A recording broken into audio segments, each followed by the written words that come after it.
السلام علیکم دوستوں، آئیے اسلامک انداز میں خوش آمدید کتابوں سے تصدیق شدہ حدیث مبارکہ اور اسلامی واقعات جاننے کے لیے ہمارے چینل کو ضرور سبسکرائب کریں۔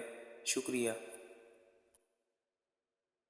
حضرت سیدنا ابو ہریرہ رضی اللہ تعالی عنہ فرماتے ہیں، میں نے عرض کی، یا رسول اللہ صلی اللہ علیہ وآلہ وسلم، جب میں آپ کو دیکھتا ہوں تو میرا دل باغ باغ ہو جاتا ہے اور آنکھیں ٹھنڈی ہوتی ہیں۔